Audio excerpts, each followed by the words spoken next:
Mata upu e valu. Ua whaalau lele i atu ki ti ona i sa e wharaima. Ona whaapea mai e leo tangata o e wharaima i ate ia. Se ale nei mea ua e whaia i ate i mātou. Ina ua e le a mia mai i mātou. Ina ua e aluantu e tau mamiti ana. Ua lantou mantua whina utele mai i ate ia. Ona whapea atua i leo ia i ate i latou. Se ase mea ua o whaia nei e tusa mala autou. Ele isili o na lelei ea na i toe fui vine o e wharaima. I le taunga vine o api e seru. Ua tuina antu ele atua i o autou lima o tamali i o mitiana. O reva ma se ewa. Se afo i se mea o te mawhaia o na whaia tusa ma autou. O na whaalau lelei na i lea o i latou i ate ia. Ina ua whaia atu e ia le na upu. Ua o antu ki ti ona i o ritana. Ua sopo i antu e ia antoa ma le tolu se lau o tangata wa i ate ia. Ua lai loa i latou, ai tuli loa lava. Ona whai atua i leo o ia i tangata o sukota.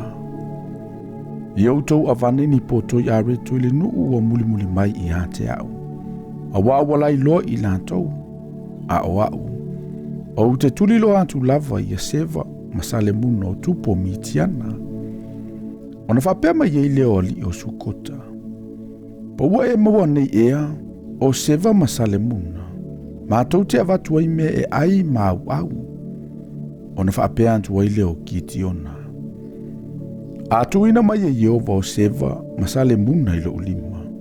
Ona usolia i leo o outou tino i la autui mai le vao ma mea talatala. Walua e ia na i lea mea i Penueli. O whape foi o na whaiantu o ia i ate i latou. O na talima ia i lea i ate ia o tangata o Penueli. E peo na talima i tangata o Sukota. O na whaiatu o i lea o ia i tangata o Penueli. O whape antu. Pe a ufo i mai ma le manuia. O na ouso loia lava lea o le na olo. Sai kare kori. O seva masale muna, a toa malalai tu taua whaatasi ma ila ua. Pe se fulu afe ma afe lima. Na o ila tau ia o totoe o litu taua uma tangata mai sa sae.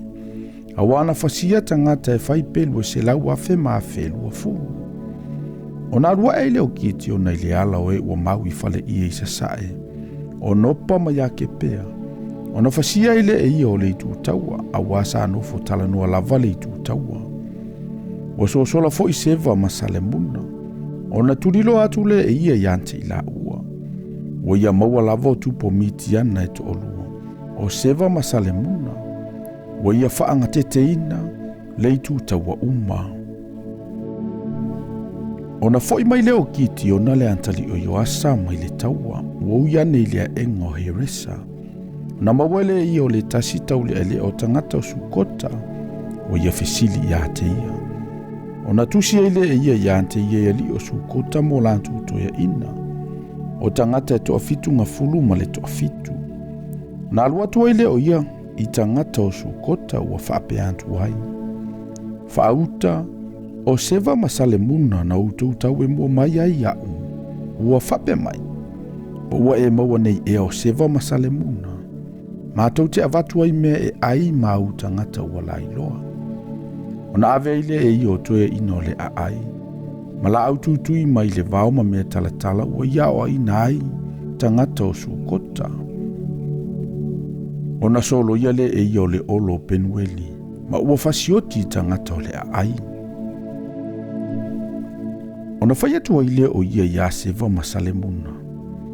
Peni tangata whapewhea na utou fasiotia i tāpora.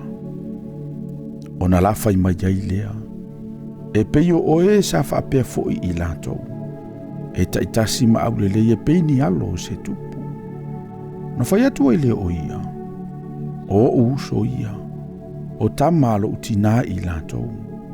O lo soifua i ova. Ana ulua whaola ina i latou. Po ua ule fasiotia o ulua. Na whaiatua i lea o ia ia e te rola na ulu matua. I nātula i mai ia.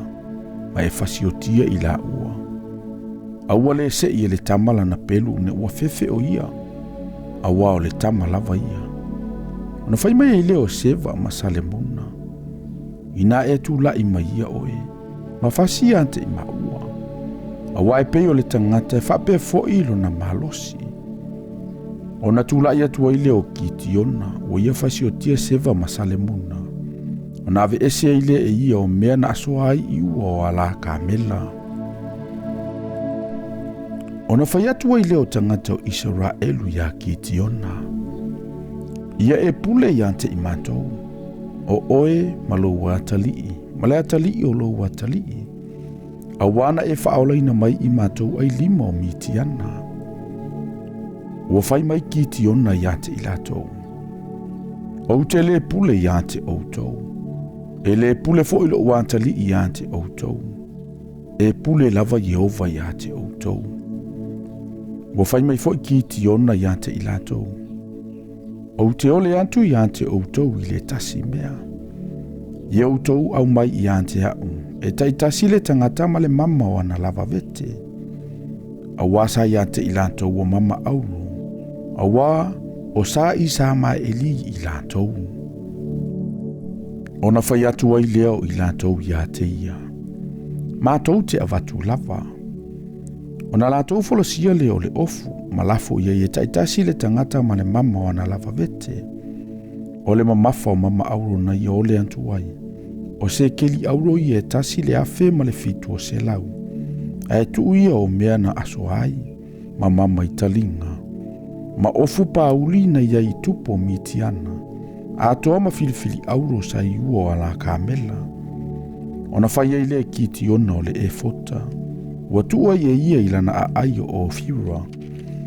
Ua atu ai o Israelu uma. Ua mulilu ai. Ona avele o le nei mea mamai le ia kiti ona malona ainga. Ua to ilalo lava mitiana iluma o le whanaunga Israelu. Ua lato le to e alava. Ona file mua ile o le nuu i tausanga e whanga fulu i ona pō kiti ona. Ona alua i leo Yeru pa ala. Le atali o Ioasa, ua no fo i ilona lava ainga. Sa ia kiti ona o natali e toa fitunga fulu na whana ua lava e ia. Awana toa tele lava na hava. O lana pā lake sa i se kema. Na whana ufo i o ia se atali i mona. O na whaingoi na ile o ia o api me leko. Ua oti fo i kiti ona le atali o Ioasa, ua toia ina lava ia. Na tanu fo yo ia ile tu nga mau yo asalo na tamai o fira o sa api e se ru woti kitiona o na toili liu e se ile o le whanau ngā Israel e muli muli i a paala e muli luai wala tau whaia fo yo paala perita mo lanto watua wale mana tua e le whanau ngā Israel o yo valo lanto watua o le na lave ina i lanto ai limo i lanto malava e na vangavangai o e ita i ante i latou. E le ianga le lea tu fo i latou i le ainga o Yeru paala, o kiti ona lea. E tu sama me o malavananga le lea tu ai o ia ia Israelu.